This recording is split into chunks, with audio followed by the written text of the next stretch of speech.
Hi everyone, this is Isaac Nuttall, and I will be presenting to you my Unit 5 data analytics project. Now, right here, as you can see, I have in a text editor written down the different principles of effective data communication and typed out how these principles will effectively help us in data storytelling and data visualization.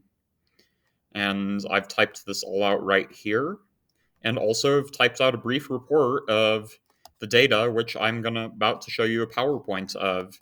Now, as far as the data regarding salary of managers, the different industries that they're in, and any other ramifications, the first thing I would like to talk about is pay inequality. That is one of the first and foremost things that came out from this data, that men, even if it's not by much, are paid more than women. And this could be because of structural sexism in the workplace, because women aren't given as many opportunities to begin with. In any case, it's not okay. It needs to be addressed. And we can see how the central tendencies of men definitely are higher, noticeably, of that of women. And we need to address structural reforms in order to alleviate this problem.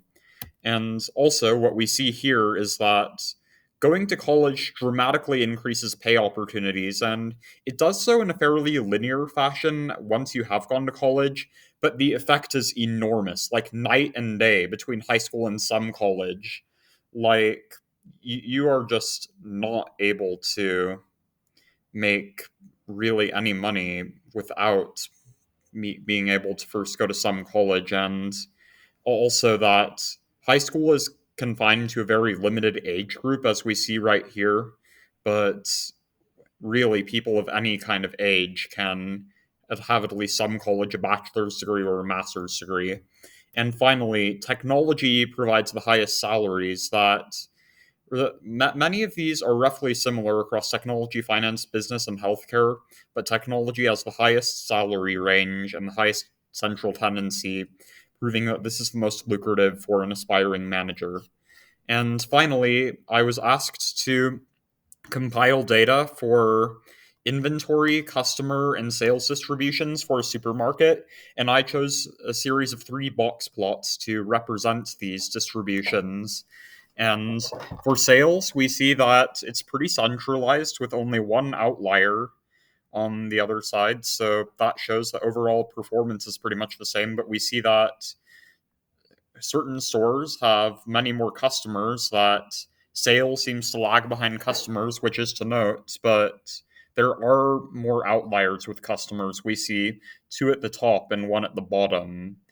And that overall, I mean, it would be interesting to look further into why it is that overall we tend to see more customers than we would sales. And finally, with inventory, we see the most outliers. We see 3 stores being given uh, just excessive amounts of inventory and 2 being given hardly any at all. So perhaps we would be able to stabilize these things and increase sales overall if we were to remove these outliers and make sure that generally all stores are equipped with the same amounts of supplies. And thank you all, everyone. That is all for my video.